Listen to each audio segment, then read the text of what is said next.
सांगतो, संघर्ष योद्धा मनोज जरांगे पाटलांचं जिवंत उदाहरण आहे, खरं तर मानायला पाहिजे. आणि तोच एक मुद्दा घेऊन महाराजांनी आता जो सांगितला की आपल्याला संख्या वाढवायची. छत्रपती शिवाजी महाराजांच्या काळात कशी होती संख्या, प्रत्येक घरातला माणूस मावळावा, प्रत्येक घरातला माणूस मावळावा. म्हणजे सैन्यांची संख्या वाढली की आपण तह न करता किल्ला घेऊ शकतो, जिंकू शकतो, स्वराज्य निर्माण करू शकतो. मग आज आपल्यावर ही वेळ आली आहे. एका जॉब करून ज्यावेळेला जॉबला शोधतो त्याचं दुःख काय असतं हे मी स्वतः पाहिलेलं आहे. मी ज्यावेळेला 6 महिने 6 वर्ष एका सहकारी संस्थेत नोकरी केली, ते 700-800 रुपये पगार आहोत. महाराजांना माहीत आहे, मी त्यांचा खूप लहानपणापासूनचा मित्र आहे त्याचा. आम्ही एका बसनी ये जा करायचो, ST गिरेगाववाडी रिझर्व गिरेगाव.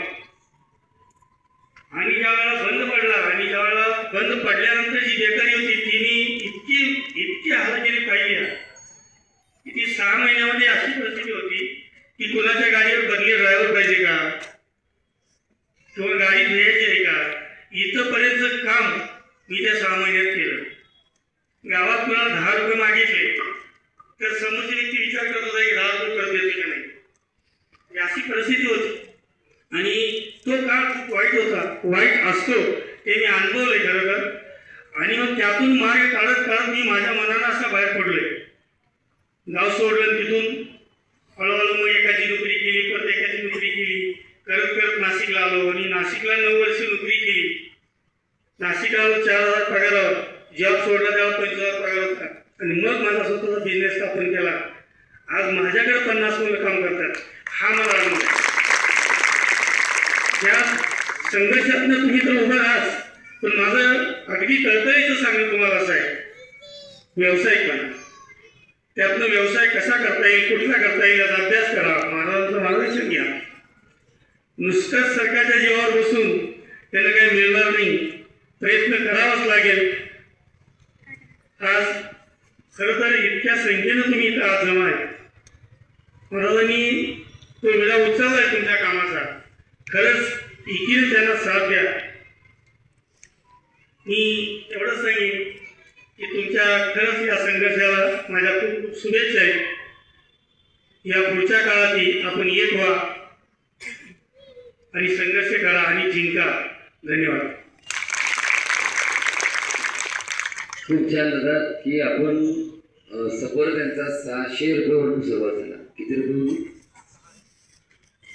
रोज सकाळी निघते म्हणजे 7-9 वाजता गाडी असायची, त्या एसटीचा प्रवास असायचा. 8 वाजता ती गाडी आसंगीमध्ये यायची, आसंगीमधून गाडी जतला जायची, जतमधून तो कारखाना कमीत कमी 4 किलोमीटर अंतरावरती. किती किलोमीटर अंतरावरती?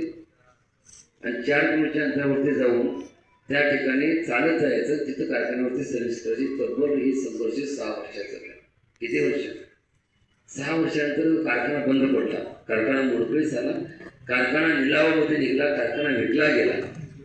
कारखाना विकला मग जिथंच सोडले नाही, कुठल्या तरी कामाच्या शोधामध्ये मजल दरमजल करत नाशिक शहर गाठलं. अवघ्या 4,000 मध्ये पगारावर सुरुवात केलेला माणूस इवलेसे रूप लावले तरी तिचा वेळ गेला नवरे. तब्बल 4 वर्षाचा संघर्ष करून 4,000 वरती पगार. कुठं काय ड्रायव्हरची नोकरी मिळेल का, कुठं कामाला जायला मिळेल का, कोण मला कामाला बोलवेल का, माझं उदरनिर्वाह कसा होईल, या गोष्टीचा विचार करत संघर्षाला मात करत आलेल्या प्रसंगाला प्रत्येकाला आपल्याला झेलत त्याच्यावर बॅटिंग करत मी हारणार नाही ही जिद्द मनामध्ये ठेवून तब्बल संघर्ष करून आज नाशिक पासून जवळच शिंदे टोल नाक्यापाशी तब्बल मला वाटतं 1 एकरहून अधिक जागेमध्ये त्याची आज स्वतःची मोठीच्या मोठी फॅक्टरी आहे, ज्याच्याकडे त्या ठिकाणी 4,000 नोकरी करणारा माणूस 20,000 पासून 1 लाखापासून पगार हीच व्यक्ती आज त्या ठिकाणी देते. हे तुम्हाला काय सांगायला लागले, हे कशासाठी सांगायला लागले? यांचा मोठापणा करला, माझा मोठापणा करला किंवा तुमचा मोठापणा करला किंवा तुम्हाला कमी लेखाला नाही. माझं काय होत नाही. अरे बाबा आपल्याला तर 6,000 पगार आहे, हे तर बाबा 4,000 पगार घेत होते. तुम्हाला 6,000 पगार आहे, कोणाला 8,000 पगार आहे, कोणाला 10,000 पगार आहे. मग आपण का जिद्द सोडायची, का चिकाटी सोडायची? ज्या क्षेत्रामध्ये आपण कामाला लागलो त्या क्षेत्रामध्ये जर पाहता गव्हर्नमेंट जॉब मध्ये महाराष्ट्रातली एकच संस्था आहे, मला मुख्यमंत्री युवा कार्य प्रशिक्षण योजना. ही एकच योजना आहे जी गव्हर्नमेंट आस्थापनामध्ये काम करते. याच्या व्यतिरिक्त सगळे कॉन्ट्रॅक्ट बेस संस्थेच आहे. 3 वर्षानंतर घरात मुलाचं फिरून बसा. सरकारला तुम्हाला दाब द्यावाच लागेल, सरकारला तुम्हाला उत्तर द्यावंच लागेल. सरकार तुम्हाला असं म्हणू शकत नाही दादा